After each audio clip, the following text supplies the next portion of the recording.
उत्तरायण सूक्त के केशी गौतम संवाद 23वें अध्ययन में एक भगवान पार्शनाथ के परंपरा शिष्य केशी श्रमण और एक भगवान महावीर के प्रथम गणधर इंद्रभूति गौतम, दोनों के बीच संवाद की आवश्यकता महसूस हुई कि आखिर तीर्थंकर और तीर्थंकर के सिद्धांतों में अंतर होता नहीं है, परंतु कुछ अंतर दिखाई दे रहा है। तो दोनों समूहों के शिष्यों को संदेह हो रहा था कि वास्तविक तत्व का स्वरूप, आत्मा का स्वरूप, कर्म से मुक्ति का स्वरूप, मोक्ष का स्वरूप कैसा होना चाहिए, इस पर संवाद हो जाना चाहिए। क्योंकि केशी कुमार श्रमण ये परंपरा से 23वें तीर्थंकर के थे और इंद्रभूति गौतम 24वें तीर्थंकर के थे, इसलिए इंद्रभूति गौतम ने उनको श्रेष्ठ मान करके उनके आवास के वहाँ पहुँचे और जिस समय वहाँ पहुँचे हैं वहाँ पर केशी श्रमण उनका स्वागत करते हैं, अगवानी करते हैं और फिर उनको 4 प्रकार की पराल और कुश भेंट करते हैं आसन के लिए। आपने क्या सुन रखा है कि एक रंग बिरंगे और महंगे वस्त्र भी पहन लेते थे और एक श्वेत वस्त्र, वो भी न्यून मूल्य वाला, ऐसा पहनते थे। क्या ऐसा ही था? यदि दोनों वस्त्रधारी थे तो फिर ये आसन के लिए केशी श्रमण को रंग बिरंगा बहुमूल्य आसन बिछाना चाहिए था, या इंद्रभूति गौतम को अपने श्वेत वस्त्र का आसन बिछा करके बैठना चाहिए था। क्या हुआ उसमें? 4 प्रकार की पराल और 5वां कुश उनको बैठने के लिए समर्पित किया। इसका अर्थ है कि दोनों नग्न दिगंबर थे। शांतोत्तरो शब्द आया है वहाँ पर, और शांतोत्तरो वापस आचारांत सूत्र के 8वें विमोक्ष अध्ययन में भी आया है। वहाँ पर शांतोत्तर का उत्तर वस्त्री, यानी एक ऊपर का वस्त्र है, एक नीचे का वस्त्र है, ऐसे 2 वस्त्रधारी, ऐसा अर्थ निकलता है। उसमें कहीं अर्थ नहीं निकलता है कि 22वें 23वें तीर्थंकर के शिष्य तो बहुमूल्य वस्त्र पहनते थे, रंग बिरंगे भी पहनते थे, और 24वें तीर्थंकर के श्वेत वस्त्र पहनते थे। यदि गुरु आज की अपेक्षा से गिन लेना, गुरु यदि इस प्रकार का ओघा रखे हुए हैं, इस प्रकार की पछेवड़ी ओढ़ते हैं, एक पछेवड़ी इस ढंग से ओढ़ते हैं कि दोनों कंधे ढक जाते हैं, एक ऐसे ओढ़ते हैं कि एक कंधा खुला रहता है, एक के पास ओघा मेरे से आधा रहता है, तो ये वर्तमान में अंतर क्यों पड़ रहा है? क्या वेश की, लिंग की, मोक्ष की साधना में कोई महत्ता है? क्या शरीर की मोक्ष की साधना में कोई महत्ता है?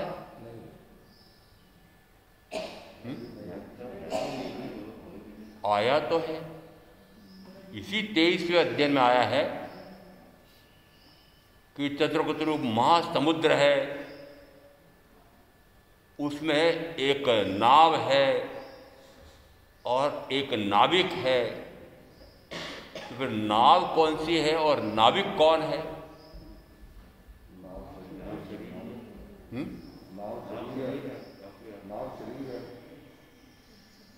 नाव कौन है?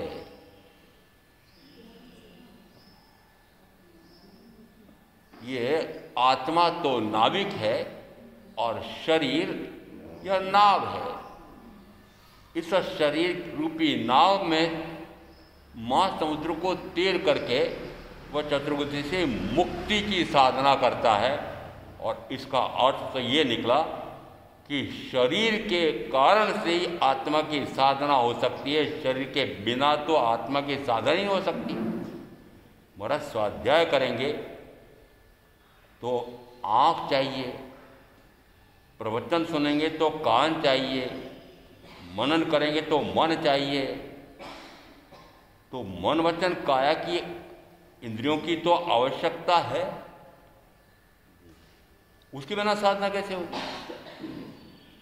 यदि ध्यान लगाएंगे तो ध्यान लगाने के लिए फिर शरीर का आसन तो चाहिए ना, कि अमुक प्रकार के आसन से उस प्रकार के आसन में बैठ के, पहले भी माना जाता था कि पद्मासन लगा करके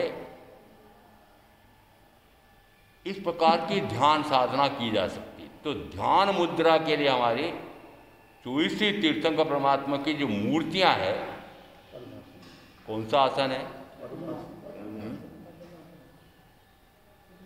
पर्यंकासन है, पद्मासन है, सिद्धासन है। अर्थ है कि आसन की भी ध्यान साधना में, जन्म से मुक्ति की साधना में महत्ता है। हाँ बोलो, कोई ना बोल दो।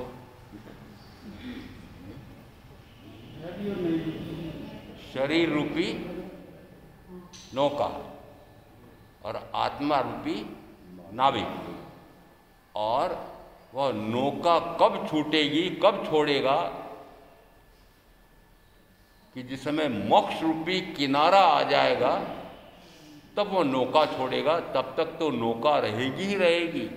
और मोक्ष रूपी किनारा कौन सा है? 14वें गुणस्थान के बाद कौन सा गुणस्थान? तो 13वें गुणस्थान के बाद मोक्ष रूपी किनारा वह 14वें गुणस्थान, और 14वें गुणस्थान पर यह नाव छूटती है। कौन सी नाव? शरीर रूपी नाव। तो महाराज फिर 14वां गुणस्थान प्राप्त करने के लिए शरीर तो ठेठ 13वें गुणस्थान तक तो चाहिए। अरे हाँ ना भरते जाओ ना,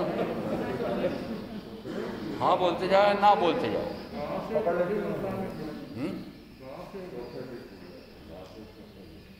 ज्ञान आत्मा का गुण है, उस ज्ञान से जानने का कार्य होता है, और जानने का कार्य करने के लिए फिर 5 इंद्रियों से, तो 4 इंद्रियों से जाना जाता है, 1 इंद्रिय से देखा जाता है, और मन से मनन किया जाता है।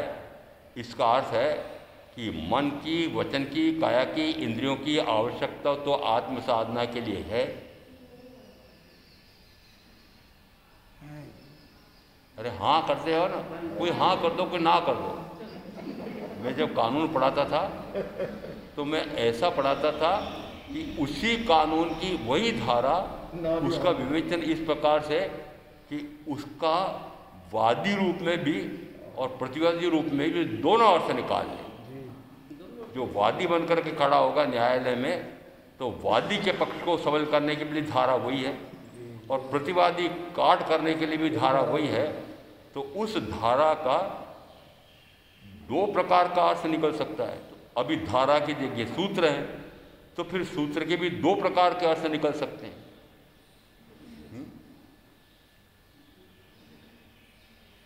क्या द्वयार्थक महावीर ने बताया है? ऐसा अर्थ दिया है कि उसके 2 अर्थ निकलते हैं, तो 2 अर्थ निकलते तो संदेह हो गया, संदिग्ध हो गया। वो 2 अर्थ में कौन सा अर्थ सही मानूं? समस्या हो गई। क्या तीर्थंकर इस प्रकार की वाणी फरमाते? नहीं। तीर्थंकर की वाणी तो मात्र एक ही अर्थ, और एक ही अर्थ सज्जा। किसका अर्थ सज्जा है? कि आत्मा का अर्थ सद जाए। और मैं कह सकता हूं कि यदि तीर्थंकर महावीर ने 30 वर्ष तक यदि बोध दिया है, उपदेश दिया है, तो मात्र एक प्रकार का बोध दिया है कि आत्मा जन्म मरण से कैसे मुक्त हो जाए, और कुछ नहीं कहा। और कुछ नहीं कहा। तो 30 साल तक यही बोलते रहे। कहाँ? तो महाराज फिर ये आगमों में आया है कि तीर्थंकर ने 2 प्रकार के धर्म बताए थे। 2 कौन से? अरे आप बोलो पहले, फिर मैं बोलूंगा। 2 प्रकार, 2 किस प्रकार के? एक आगार धर्म, पहले आपकी बात कर लूँ। एक आगार धर्म, एक अणगार धर्म।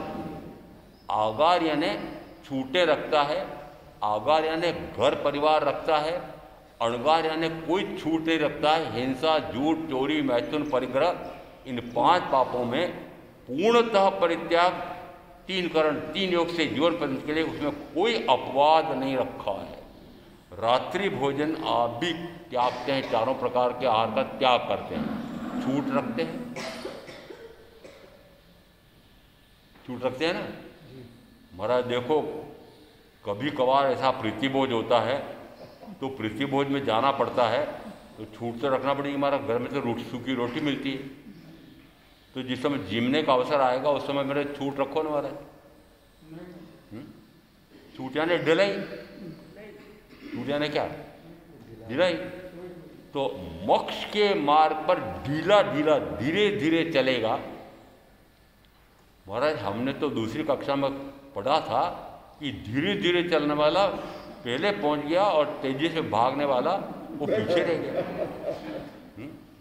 तो आप कैसा चलना चाहते हैं? मोक्ष के मार्ग पर धीरे धीरे चलने में क्या जल्दी है, क्या जल्दी है महाराज? अभी बहुत काल पड़ा है, अनंत काल पड़ा है। चला जाऊंगा जब इच्छा होगी, जब चला जाऊंगा। महाराज बार बार डराते क्यों? मृत्यु सिर पर नाच रही है, आ जाएगी तब आ जाएगी, अभी तो खाने पीने दो, परेशान करते हो।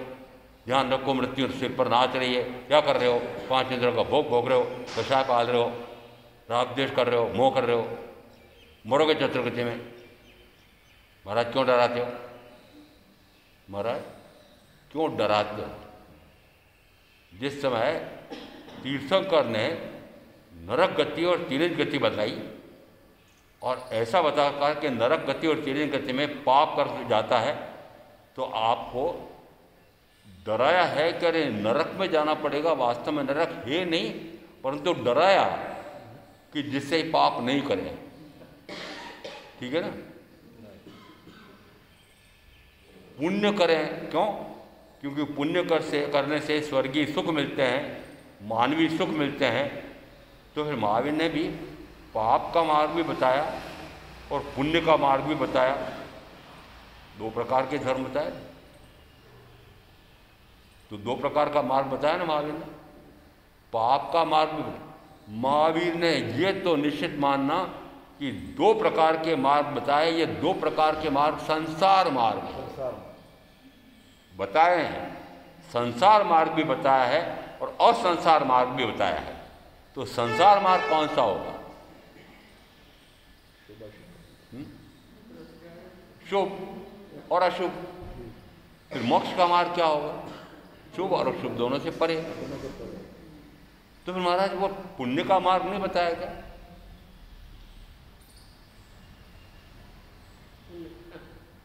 महावीर ने कहा कि नहीं कहा पुण्य करो पुण्य करो पुण्य करो? सारे साधु साधु बोलते तो कहा होगा महावीर। श्रावक व्रत लो, श्रावक व्रत लो, तो महावीर ने श्रावक व्रत दिया होगा। आनंद को 12 व्रत पचकाए होंगे। हाँ ना, तो बोलते जाओ कोई। महावीर क्या आपको अधर्म में लटकाएंगे? बीच में अटका दिया ना, ऐसा करो तुम्हारे से पुरुषार्थ नहीं हो सकता है तो तुम श्रावक बन जाओ, श्राविका बन जाओ। यदि महावीर स्वयं श्रावक नहीं बने थे, बने थे? चौथे गुणस्थान से, गुणस्थान अपेक्षा से कहा जाएगा, चौथे गुणस्थान से सीधे 7वें गुणस्थान पर प्रवेश करते हैं। सर्वोच्च संयम लेते समय, बीच में नहीं। अभी हो रहा है कि 5वें गुणस्थान से सीधे 7वें गुणस्थान पर प्रविष्ट होता है। वो 5वां गुणस्थान ये श्रावक श्राविका, और 7वें पर प्रवेश करता है। इसका अर्थ है कि अप्रमत्त, प्रथमतः वह अप्रमत्त भाव में जाता है, परंतु अप्रमत्त रह नहीं पाता है, निरंतर आत्मस्थ स्वरूप में रह नहीं पाता है। इस कारण से वापस एक अंतर्मुहूर्त में नीचे आ जाता है। तो जो नीचे आ जाता है उसको कहा प्रमादी साधु गुणस्थान। वो प्रमाद कौन सा है? जैसा आपका है वैसा ही। अरे जैसा आपका प्रमाद है वैसा मेरा भी 6ठे गुणस्थान का प्रमाद है। आपका गुण स्थान कौन सा? जीरो में हो। यदि मैं कहूं कि पहले गुण स्थान पे हो तो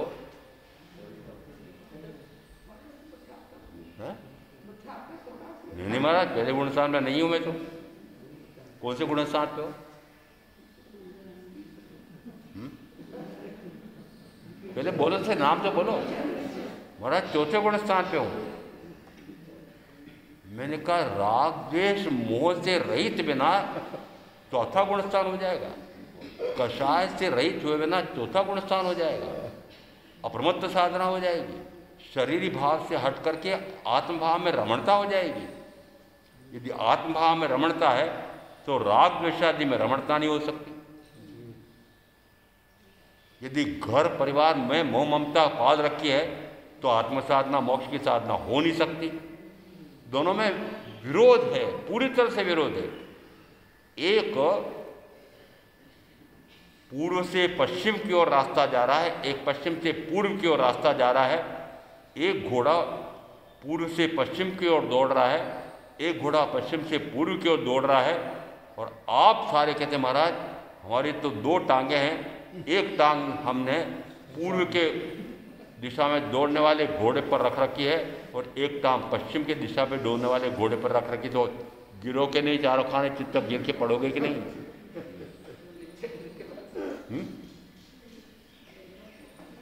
तो दो मार्ग बताए। जिस समय तीर्थंकर तत्व का प्रतिपादन, मोक्ष के मार्ग का प्रतिपादन कर देते हैं और प्रतिपादन करके संसार का मार्ग भी बता दिया, मोक्ष का मार्ग भी बता दिया कि अभी तक तुम निरंतर संसार मार्ग पर, चतुर्विध संसार मार्ग पर चल रहे हो, निरंतर जन्म और मरण, जन्म मरण का अनंत दुख पा रहे हो। इसके स्थान पर इस चतुर्विध संसार से तैर करके पार हो जाओ, जन्म मरण का अंत कर दो, मोक्ष का वर्ण कर लो। ऐसा जिस समय तीर्थंकर महावीर ने बताया, उस समय दोनों प्रकार की बातें क्यों कही कि आपने इस संसार मार्ग को भी मोक्ष का मार्ग मान लिया। महाराज बच्चों का पालन पोषण करना भी धर्म है। हाँ बढ़ते जाओ। अरे माताओं हाँ बढ़ते जाओ, दादियाँ हाँ बढ़ते जाओ। महाराज पतिव्रत भी धर्म है। कौन सा धर्म है? कौन सा धर्म है? ये संसार अपेक्षा से कहा है। धर्म ने क्या? शुद्ध स्वरूप प्रकट होता है। चार प्रकार के शरण। कितनी बार सुना देता हूं मैं, कितनी बार, पर मैं पूछता हूं आपने आज तक एक बार भी शरण ग्रहण की है? चार की। आज पूछ रहा हूं। महाराज मंगल पाठ सुना दो, महाराज मंगल पाठ सुना दो। मैं तो यश कुंवर जी महाराज साहब ने मुझे दीक्षा दी थी, वो जितनी बार मंगल पाठ सुनना चाहे वो फट से सुनाते। ये नहीं कहते कि अभी तो सुन के गए थे। क्यों? ऐसा क्यों? महाराज आपके पास है क्या जो और मांगेंगे हम? है क्या आपका? तो मंगल पाठ तो सुना दो कम से कम, जो आपके पास है वो तो दे दो। मैंने कहा मैं तो देने को तैयार हूँ। प्रथम भाग में चार कैसे हैं? मंगलकारी, इसलिए मंगल यानी पाप को गलाने वाले हैं, मुक्ति के मार्ग पर ले जाने वाले हैं, मुक्ति में पहुंचाने वाले हैं। ऐसे आप चार मंगल रूप हैं। क्योंकि आप मंगल रूप हैं इसलिए आप उत्तमोत्तम है, परमोत्तम है, सर्वोत्कृष्ट हैं। और क्योंकि आप ऐसे मंगलकारी हैं, आप इस प्रकार के सर्वोत्तम हैं, सर्वोत्कृष्ट हैं, इसलिए मैं आप चार की शरण ग्रहण करता हूं, करती हूं। अब चार में से मैं गिना रहा हूं। पहली शरण अरिहंत परमात्मा की है, वर्तमान में विद्यमान ही नहीं, और विद्यमान भी रहे हों तो वे तो निरंतर अपने आत्मज्ञान, आत्मध्यान, आत्मज्ञान, आत्मध्यान निरंतर अपने आत्मा में रमण कर रहे हैं, वो शरण में लेंगे? सिद्ध परमात्मा और शरीरी हैं, वो आपको शरण में लेते हैं? और मैं गुरु, मैं किसी को शरण में लेता हूं, शरण देता हूं, वो मैं शरण दाता हूं। हो गया मान कषाय। हमने तो शरण में जाना ही, बेटा आजा, मेरी शरण ग्रहण कर ले, चेला बन जा। चेला बन जा तो मैं तेरा उद्धार कर दूंगा, चेला बन जा तो उद्धार कर दूंगा। क्या कोई गुरु किसी शिष्य का उद्धार कर सकता है? क्या तीर्थंकर महावीर ने कई जीवों का उद्धार किया, मोक्ष का मार्ग, मोक्ष दे दिया? मात्र मार्ग बताते हैं, चलने का तरीका बताते हैं, चलने का तरीका बताते, चलेगा कौन? मार्ग बता देते हैं, उस मार्ग पर चलने का तरीका बता देते हैं। चला देंगे क्या? उस मार्ग पर चला करके उंगली पकड़ करके आपको सिद्ध चला पर पहुंचा देंगे क्या? हाँ महाराज, एक ने उंगली पकड़ ली, वो मोक्ष चलेंगे उसी भाव में। अति मुक्त कुमार इंद्रभूति की उंगली पकड़ ली तो क्या हुआ? अरे मैं तो 10 उंगली पकड़ने के लिए तैयार हूं। एक क्या पकड़ने को तैयार हो? नहीं महाराज, आपकी उंगली पकड़ूं तो पोते की उंगली छूट जाती है। बताओ क्या करूं महाराज? पोते के साथ रमूं कि आत्मा में रमूं? मुझे तो पोते पोती में, द्वैत में रमना बड़ा अच्छा लग रहा है। कौन बोल रहा है? ये जितने दादा दादी नाना नानी बने हुए हैं, माता पिता बने हुए हैं, वो सारे क्या कहते हैं? महाराज बड़ा अच्छा लग रहा है, इतना प्यारा बेटा है, इतना प्यारा पोता है, क्या महाराज उसको खिलाता हूं मैं, उस समय बड़ा सुख लगता है। अरे आपकी बताओ, आप सबकी माताओं की, पिताओं की, दादियों की, दादाओं की दुर्दशा बता रहा हूं। रमना कहाँ चाहिए? आत्मा। रम कहाँ रहे हो? संसार। पोते पोती में। वो संसार में तो पोते पोते में रमोगे तब संसार में रमोगे, तब संसार में भटकोगे। और मैं यदि कहूं कि आपने जितने जितने भी पाल रखे हैं वो सारे आपको चतुर्गति में भटकाने वाले,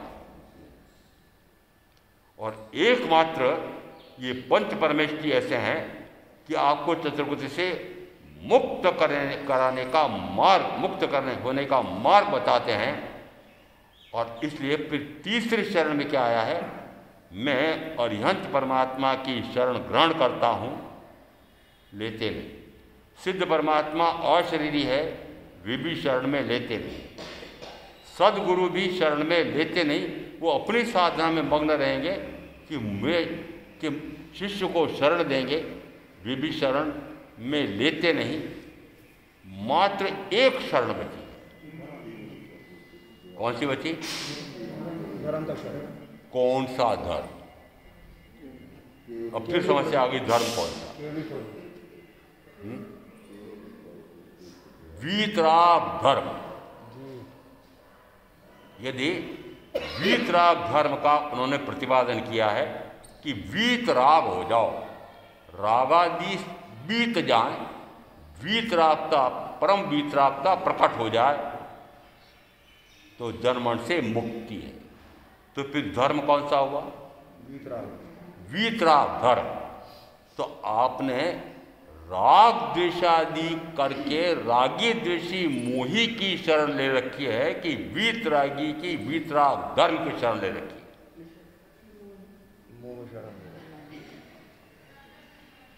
जबरदस्ती बोलते हो, झूठ बोलते हो, झूठ सुनते हो। मैं आप चार की शरण ग्रहण करता हूं, झूठ बोल रहे हो। की नहीं, एक भी बार नहीं की। एक बार भी इनकी शरण ग्रहण कर ले तो अशरण रूप हो जाता, फिर किसी की शरण लेने की आवश्यकता नहीं। स्व की शरण, आत्मा की शरण, अपने आप की शरण, अपने आप में चला जा। जिस समय गुरु कहते हैं अरे मुझे क्या देख रहा है, मुझे क्या जान रहा है, मुझसे निरंतर प्रश्न पूछ रहा है, अपने आप को जान, अपने आप को देख, अपने आप में रम। किसको डांटा? किसको डांटा? प्रथम पट्टधर इंद्रपुत्री गौतम को डांटा। हाँ डांटा है, दो जगह, एक चौथे अध्ययन में है, एक 15वें अध्ययन में। दोनों जगह आया है कि निरंतर आत्मा को ही जानना, आत्मा को देखना, आत्मा में रमना, ऐसा करके उस मोक्ष रूपी उस पर छलांग क्यों नहीं लगाता है? इस तीर तक तो तू आ गया है, उस तीर पर छलांग लगा करके पहुंचता क्यों नहीं? इस तीर यानी 7वें गुणस्थान के छोर पर तो पहुंच गया है, 13वें गुणस्थान पर पहुंच करके सिद्ध शिला पर छलांग क्यों नहीं लगाता? जो इतनी ऊंची साधना कर रहा है उसको भी डांट लगे तो फिर आपको कितनी लगनी चाहिए? बोलो ना, आपको कितनी लगनी चाहिए? कितनी दुर्दशा है आपकी, सोचो। और जिस समय इस प्रकार का केशी गौतम संवाद हो रहा था, उस संवाद में यदि ये आसन बिछाने के आधार पर गिनो तो दोनों में से किसी के पास भी वस्त्र नहीं थे, दोनों नग्न दिगंबर थे, दोनों नग्न दिगंबर थे। और आगे फिर संवाद हो रहा है कि यह अंतर क्यों दिखाई दे रहा है कि तीर्थंकर पार्श्वनाथ ने तो चातुर्याम धर्म की प्ररूपणा की है और तीर्थंकर महावीर ने पंच महावृत्त धर्म की प्ररूपणा की है। तो फिर अंतर हो गया तीर्थंकर और तीर्थंकर की वाणी में, मोक्ष के मार्ग में? नहीं हुआ है, नहीं हुआ है। तीर्थंकर पार्श्वनाथ ने भी ज्ञान दर्शन चारित्र रूप रत्न संधि साधना कही है और महावीर ने भी रत्नत्र रूप संधि साधना कही है। कोई अंतर नहीं, कोई अंतर कौन सा हुआ? बाह्य में महाव्रतों की पालना की अपेक्षा से अंतर है। यदि बीच के 22 तीर्थंकरों ने चातुर्याम धर्म की प्रतिपादना की थी, चातुर्याम धर्म कौन सा? अहिंसा, सत्य, अस्तेय और अपरिग्रह।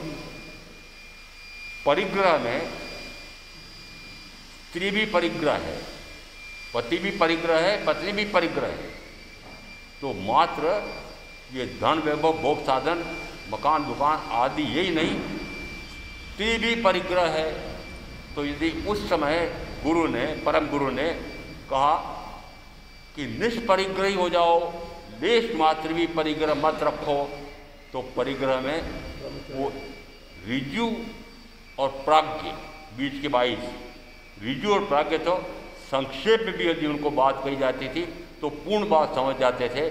उन्हें कहा कि स्त्री भी तो परिग्रह है, इसलिए उन्होंने मात्र 4 महाव्रती दिए, उसमें ब्रह्मचर्य की आ गई महत्ता। परंतु भगवान महावीर के शिष्य के लिए कहा जाता है कि इधर तो हो गया वक्र और इधर हो गया जड़, टेढ़ा मेढ़ा चलने वाला, कुतर्क करने वाला मैं, और जड़ बुद्धि। वो जड़ बुद्धि कुतर्क करने वाला कैसा होता है? गुरु ने कहा आज इतनी देर कैसे हो गई, गुरुजी लेकर के आने में देर कैसे हुई? वो रास्ते में नट का खेल हो रहा था, वो देखने लग गया था। अब नट का खेल नहीं देखना, ये गुरुदेव। दूसरे दिन फिर विलम्ब से आया। आज विलम्ब कैसे हो गया?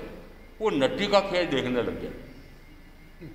कहा था तेरे को नहीं देखना, आपने तो नट का खेल देखने के लिए मना किया था, नट्टी का थोड़ी मना किया। वक्र और जड़। जिस समय आर्या कुरली चंदन वाला उलाना दे रही है, समझ में नहीं आता है। हम स्त्री हैं और रात्रि में अन्यत्र नहीं रुक सकते हैं। रात्रि होने के पहले तुमको स्थानक आ जाना चाहिए था। ओ गुरनी, डांटने की जरूरत नहीं है, मैं ऐसे वैसी जगह नहीं बैठी थी, मैं तीर्थंकर महावीर के सम्मेलन में बैठी थी। फिर आगे और क्या कि आगे फिर मुझे कहाँ से दिखता? यदि सूर्य चंद्र के विमान साक्षात सम्मेलन में आ गए तो मुझे कैसे पता लगता कि रात्रि हो गई है? जब वो सूर्य चंद्र विमान वापस चले गए तो मुझे लगा अंधेरा होने लगे, आ गई हूँ, डांट क्यों रहे हो? कहा होगा ना? नहीं कहा। आर्या गुरनी चंदनमाला डांटे जा रही हैं और वे मौन और मौन रहते रहते रहते रहते रहते निरंतर आत्मज्ञान, आत्मदर्शन, आत्मरमणता, आत्मज्ञान, आत्मदर्शन, आत्मरमणता, केवल ज्ञान प्रकट हो। डांट लग रही है बाहर तो, और अंदर में केवल ज्ञान प्रकट हो रहा है। कैसे पता लगा? तो घोर अंधेरी काली अमावस्या की रात थी और गुरनी के बाह पर एक सर्प चल रहा है, ऐसा उनको दिखा। उन्होंने तुरंत हाथ से उसको हटाया। उन्होंने कहा क्या बात है? कुछ ऐसा ऐसा, क्या कोई ज्ञान हुआ है? क्या कोई ज्ञान हुआ है? वो घोर अंधेरी रात में वो काला सर्प कौन से ज्ञान से दिखा?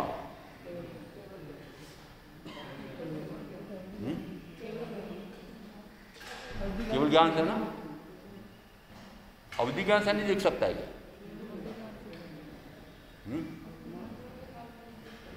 अवधि ज्ञान से भी दिख सकता है ना, अवधि ज्ञान से भी जानना हो सकता है। अवधि ज्ञान से जानना और अवधि दर्शन से देखना होता है। किसका? पुद्गल का। तो फिर जब उन्होंने कहा कि हाँ, तो उन्होंने कहा प्रतिहत क्या? प्रतिहत, प्रतिहत यानी जाने वाला है, अवधि ज्ञान जाने वाला है। मति श्रुत अवधि मन पर ज्ञान, ये जाने वाले हैं, धर्म पौद्गलिक है। जिस समय केवल ज्ञान प्रकट होता है उस समय शेष चार ज्ञान रहते हैं। वो चार ज्ञान उस केवल ज्ञान में समाहित हो गए हैं। जब पूर्ण ज्ञान हो गया तो फिर अधकचरे ज्ञान की आवश्यकता कहाँ रही? इसका अर्थ है कि जिस समय आर्या मृगावती जी बोलते हैं कि आपकी कृपा हो तो कम क्यों होगा, तुरंत समझ गए कि केवल ज्ञान हो गया है। ओह मैंने केवली की असाधना की है, ओह मैंने केवली की असाधना की है, ओह मैंने केवली की असाधना की है। अंदर में अपने आप को पश्चाताप धिक्कार हो रहा है और उठ करके उनको वंदन करने का भाव आता है। ये केवली हो गई हैं। गुरु रया छद्मस्पण विनय करे भगवान। गुरु तो छद्मस्त रह गए हैं और शिष्य केवल ज्ञानी हो गए हैं। और वो केवल ज्ञानी तो वंदन नहीं कर सकते, पर भाव में वंदन होता है कि वो इनकी कृपा से मुझे ज्ञान, आत्मज्ञान, इनकी कृपा से मुझे केवल ज्ञान प्रकट हुआ है। और क्या निकला? और से निकला कि पूर्व में कम से कम शब्दों में अधिक से अधिक बात समझ लेते थे, ऐसे प्राज्ञ और ऋजु होते थे।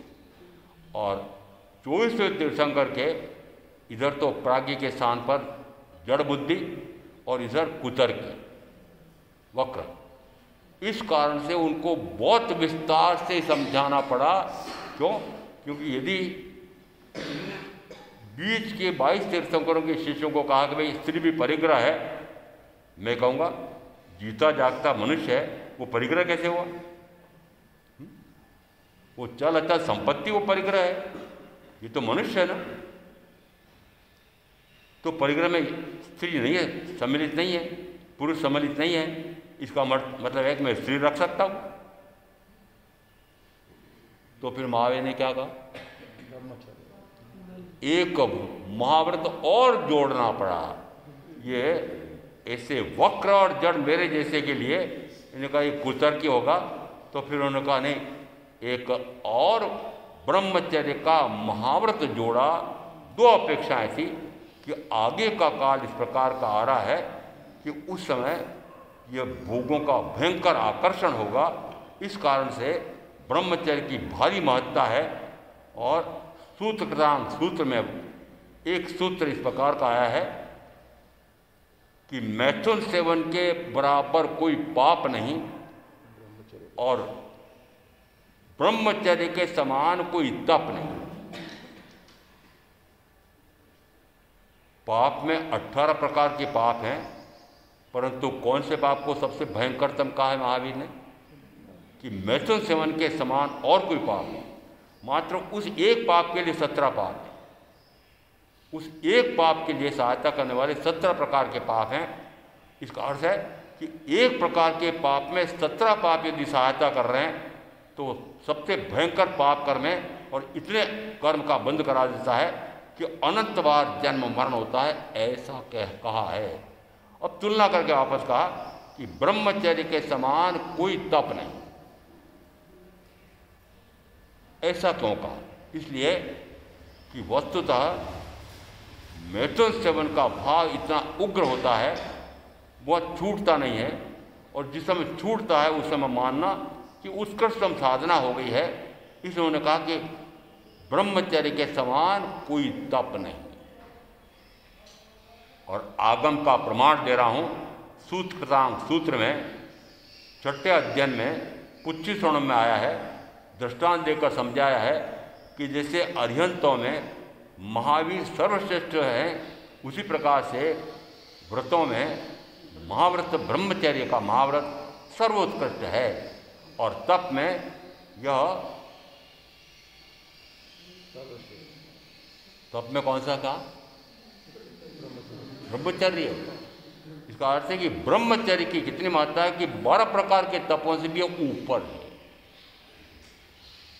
महत्ता समझना इसकी और उसका फल समझना। जिस समय तीर्थंकर परमात्मा वाणी को विश्राम देते हैं, फिर उसी समय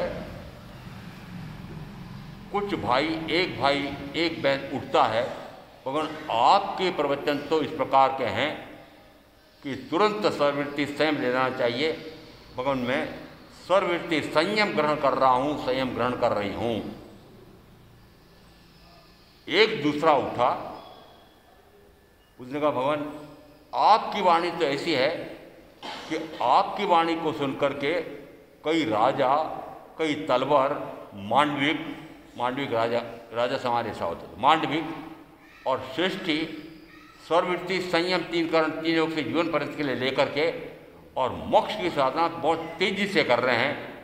परंतु मेरी तो वर्तमान में ऐसी शक्ति नहीं है। किसने कहा?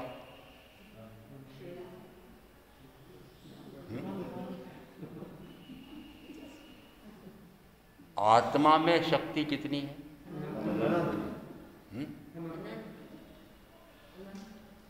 5 प्रकार के वीर के भेद दिए हैं, वीर गुण। उत्थान, कर्म, बल, वीर्य, पुरुषाकार, पराक्रम। अब इसमें 5वां देखना, पुरुषाकार पराक्रम शब्द से भ्रांति हो गई कि पुरुष रूप आकार हो तो उसमें इस प्रकार की शक्ति होती है, और स्त्री या नपुंसक वाला शरीर हो तो वो इस प्रकार की साधना नहीं कर सकता। क्या ये सही है? आत्मा की साधना उसमें लिंग की महत्ता है। और यदि आज दिगंबर आचार्य मुनि ये प्रतिपादन करते हैं कि लिंग की महत्ता है, नग्न दिगंबर हुए बिना वह साधु कहलाता ही नहीं है, मुझे तो वो दिगंबर साधु मानते ही नहीं। वस्त्र का परिग्रह रखा है, इतना डरपोक है, इतना डरता है, नग्न क्या नहीं रह सकता है? तो नग्न रहना बड़ी वीरता है, नग्न रहना बड़ी वीरता है। तो कायर है, नग्न नहीं रह सकता है। वस्तुतः उनका एक मानक आगम गिना जाता है समय सार 408 से 412, ये 4-5 गाथाएं इस प्रकार की आई हैं। उसमें आचार्य कुंदाचार्य, व्याख्याकार टीकाकार अमृतचंद्राचार्य कहते हैं कि लिंग का महत्व नहीं है। जो मुनि लिंग में, ग्रही लिंग में रह करके साधना करना चाहता है, उन्हें कहा कि मुनि लिंग और ग्रही लिंग से जो आत्म साधना मानता है वह मिथ्या मान्यता करता है। वस्तुतः ज्ञान दर्शन चारित्र से मुक्ति की साधना होती है। तो मुक्ति की साधना किससे हुई? ज्ञान है, आत्मा, आत्मा का ज्ञान। आत्मा अलिंग है, आत्मा अलिंग है। ज्ञान उस आत्मा का अलिंग गुण है, लिंग से संबंध नहीं उसका, आत्मा का गुण है, शरीर से संबंध नहीं उसका। उसी प्रकार से यदि ये कहा जाए कि वस्तुतः ज्ञान दर्शन चारित्र यह मोक्ष का मार्ग है, तो फिर केशी गौतम संवाद में क्या निश्चय हुआ? क्या निश्चय हुआ? यही निश्चय हुआ है कि वास्तव में वेश कैसा पहना हुआ है उस आधार पर साधना, आत्म साधना का कोई संबंध नहीं है। वेश तो पुद्गल है, शरीर भी पुद्गल है, और पुद्गल से आत्मा की साधना हुई नहीं, होती नहीं, होगी नहीं। पुद्गल यानी वर्ण गंधर्व स्पर्श नाम के इसमें गुण है। क्या वर्ण गुण में से ज्ञान, गंध गुण में से दर्शन, ये निकलेंगे? ज्ञान गुण किसमें से प्रकट होगा? वर्ण गुण में से नहीं, वर्ण गंध रस स्पर्श गुण से नहीं। ज्ञान गुण में से ही प्रकट होगा। केवल ज्ञान गुण में से ही प्रकट होगा। चक्रों की साधना, किसकी साधना? हमारे आचार्य श्री भी ध्यान साधना कराते हैं। मैंने तो सुना है, साधक लोग जानते होंगे, अनाहत चक्र पर ध्यान को केंद्रित करो। सत्य प्रकाश जी बताओ, अनाहत चक्र कहाँ है? किसका है? शरीर का है कि आत्मा का है? आत्मा इस शरीर के अनाहत चक्र में निवास करता है। आत्मा इस शरीर में रहता है। कुछ उत्तर तो दे दो, आत्मा कहाँ रहता है? अभी 2 दिन पहले ही चर्चा हुई है, कहाँ रहता है आत्मा? अवगाहना देने वाला गुण किसका है? आकाश का है। आकाश ने आत्मा को भी, और आत्मा और शरीर दोनों एक साथ हैं, तो दोनों को एक साथ अवगाहना दे रखी है। इसका अर्थ है कि आत्मा इस शरीर में रहता है, मिथ्या प्ररूपणा हुई। आत्मा के गुणों में रहता है। आत्मा के गुणों में रहता है। आकाश में रहने का अर्थ हुआ कि तो बाह्य अपेक्षा से, वस्तुतः आत्मा का निवास कहाँ है? अपने गुणों में है। चाहे वे गुण विपरीत जा रहे हो तब भी, चाहे विपरीत नहीं जाकर के सुलटे जा रहे हो तब भी। इसका अर्थ है कि आत्मा अपने गुणों का ही धारक है। तो गुणों का धारक गुणी, और गुण दोनों अभेद है, गुण गुणी में एकता है। 12-5 व्याख्या प्रकृति में भगवान से पूछा, भगवान जीव ज्ञान स्वरूपी के अज्ञान स्वरूपी, भगवान का कदाचित ज्ञान स्वरूपी कदाचित अज्ञान स्वरूपी, परंतु जीव ज्ञान स्वरूपी है, ज्ञान जीव स्वरूपी है, दर्शन जीव स्वरूपी है, जीव दर्शन स्वरूपी है। ज्ञान जीव स्वरूपी है, जीव ज्ञान स्वरूपी है, दोनों में एकता हो गई। दर्शन आत्म स्वरूपी है, आत्मा दर्शन स्वरूपी है, यानी आत्मा और ज्ञान अपेक्षा से गुण गुणी का भेद दिखाई दे रहा है, परंतु भेद अपेक्षा से हम भेद कर रहे हैं कि एक गुणी है और ऐसे कई गुण हैं, परंतु गुण किसके आश्रय पर रहेंगे? गुणी के आश्रय पर। उत्तराधन सूत्र ये 28वें अध्याय में आया है कि गुण गुणी के आश्रय पर रहते हैं, और गुण किसके आश्रय पर रहेंगे, किसके साथ रहेंगे? गुण गुणी के साथ। गुण किसके साथ रहेंगे? गुणी के साथ। और गुणी किसके साथ रहेगा? गुणों के साथ। क्या गुण गुणी अलग हो सकते हैं? हम समझने के लिए कहते हैं ये गुणी है, ये गुण है, परंतु दोनों एक ही हैं, दोनों एक ही हैं। इसका अर्थ है कि आत्मा कहूं कि ज्ञान कहूं, एक ही बात है। ज्ञान कहूं कि आत्मा कहूं, एक ही बात है। दर्शन कहूं कि आत्मा कहूं, एक ही बात है। आत्मा कहूं कि दर्शन कहूं, एक ही बात है, क्योंकि आत्मा ज्ञान के बिना नहीं है और ज्ञान आत्मा के बिना नहीं है। ज्ञान आत्मा के ठिकाने पर ही मिलेगा और कहीं मिलेगा, वृत्ति कायिक आदि में मिलेगा। क्या धर्म द्रव्य, अधर्म द्रव्य, आकाश द्रव्य, काल द्रव्य, पुद्गल द्रव्य में ज्ञान है? ज्ञान ज्ञान के ठिकाने पर मिलेगा, पर आप ज्ञान कहाँ खोजना चाहते हैं? शरीर में खोजना चाहते हैं, चक्रों में खोजना चाहते हैं। अनाथ चक्र पर दृष्टि लगाओ, आत्मा का ध्यान अनाथ चक्र पर स्थिर करो, आज्ञा चक्र नहीं, उसके बाद और सहस्त्रार चक्र पर ध्यान केंद्रित करो। ये चक्र क्या है? पौद्गलिक। और पुद्गल पर ध्यान केंद्रित करेंगे तो पौद्गलिक ज्ञान होगा। तो क्या केवल ज्ञान प्रकट हो जाएगा?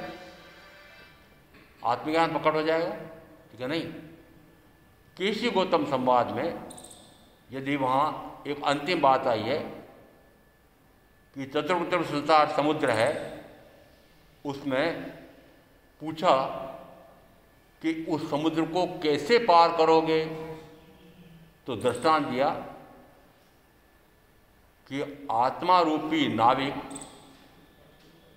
और नाव, शरीर रूपी नाव। तो शरीर रूपी नाव में बैठ करके आत्मा इस चतुर्विध संसार को पार करेगा। इसका अर्थ हुआ कि शरीर कब तक साथ रहेगा?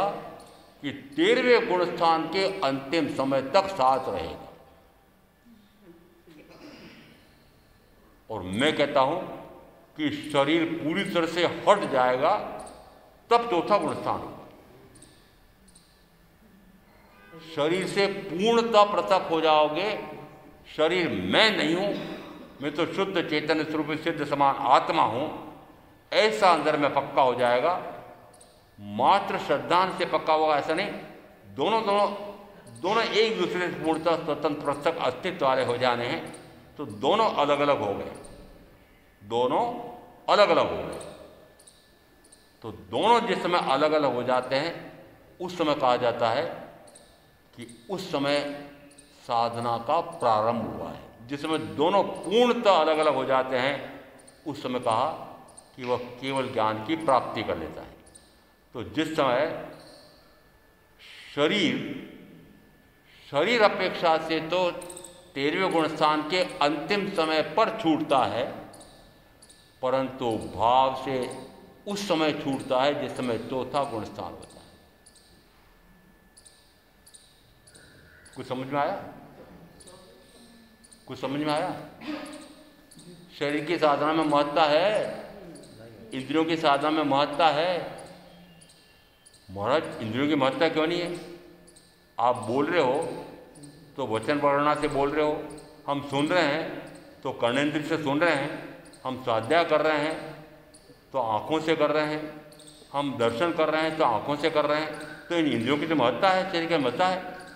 मैंने कहा इंद्रियों से देखना नहीं है। इंद्रियों से यदि देखा है आपने तो गुरु के वस्त्र देखे हैं, गुरु का शरीर देखा है। देखना किसको है? गुरु के गुणों को देखना है। तो गुणों को देखने के लिए क्या ये इंद्रियां चाहिए? तो बताओ, अब मुझे बताओ, गुरु दर्शन कैसे करो?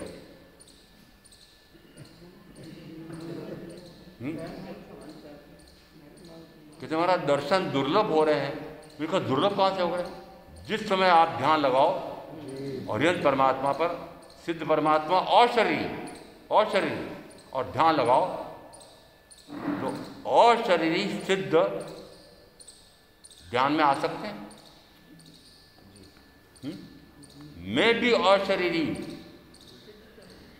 शरीर तो संयोगी है, मैं तो असंयोगी शुद्ध चैतन्य स्वरूपी आत्मा। ये जब तक पक्का नहीं होगा तब तक साधना का प्रारंभ नहीं है। ये संयोगी शरीर के कारण से आपको साधना होगी। मान्यता मिथ्या है, भ्रम है। शरीर रूपी नौका का अर्थ होता है कि मनुष्य भाव मुक्ति की साधना के लिए आवश्यक। मनुष्य भाव के बिना मुक्ति का मार्ग नहीं मिलेगा। परंतु मुक्ति के मार्ग पर चलना होगा तो मनुष्य शरीर से दृष्टि, इस शरीर से दृष्टि हटाए बिना मार्ग पर खड़े नहीं हो सकते। मर्म समझ रहे हैं कि नहीं? शरीर से दृष्टि हटाए बिना आत्मा पर दृष्टि होगी, आत्मा पर दृष्टि होगी तो शरीर पर दृष्टि नहीं होगी, और शरीर पर दृष्टि होगी तो आत्मा पर नहीं होगी। जिस समय शरीर जानने में आ रहा है कि मेरा है, उस समय आत्मा जानने में नहीं आएगा, और जिस समय आत्मा जानने में आ रहा है उस समय शरीर भूला जाएगा। भूलना किसको है? जिसको अभी तक आपने स्मरण में रख रखा है उन सब का तो विस्मरण कर दो, और जिसका अभी तक स्मरण नहीं किया है उसका स्मरण कर लो। जिसका अभी तक स्मरण नहीं किया है, आत्मा को हमेशा विस्मृत किया है। अब एक बार ज्ञानी की बात मान करके इस आत्मा का स्मरण कर। भगवान के नाम का स्मरण करता हूँ महाराज, माला फेरता हूँ, 108 मणके फेरता हूँ। वो 108 मणके मात्र 10 मिनट में पूरे हो जाते हैं, मैं तो 1 घंटा फेरता हूँ महाराज। मैं तो 24 घंटे माला फेर रहा हूँ। मुक्त हो जाओगे? जप करो, तप करो, पुण्य करो, मोक्ष हो जाएगा। महाराज देखो, वास्तव में हम कर सकते हैं, हम जप कर सकते हैं, हम तप कर सकते हैं, जप कर सकते हैं, तप कर सकते हैं, पुण्य कर सकते हैं। जो हम कर सकते हैं महाराज वो तो आप बताते नहीं हो, और आप ऐसा बता दो कि हम कर ही नहीं सकते। अब आपकी बात माने कैसे? हम कर ही नहीं सकते हो। सही है ना? और यदि आपका ऐसा उत्तर है तो मैं कह रहा हूँ निरंतर चतुर्गति का परिभ्रमण है। जो गुरु ने समझाया है मोक्ष का मार्ग, वो मोक्ष का मार्ग शरीर से प्राप्त नहीं होगा, इंद्रियों से प्राप्त नहीं होगा। वस्तुतः और शरीरी भाव हुए बिना अप्रमत्त साधना में प्रवेश भी नहीं होता है।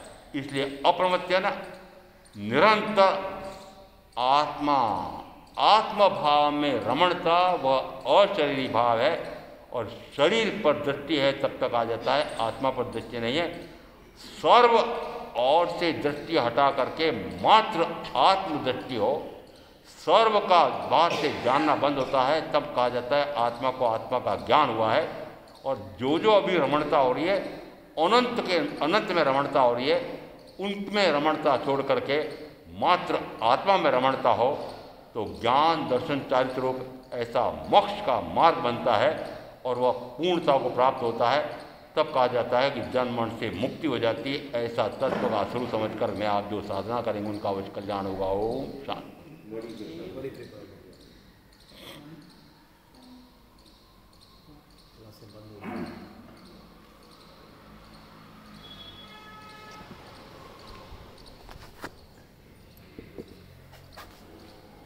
परम पूज्य, परम आदरणीय, परम आराध्य जैन मनीषा के मेरुकुंड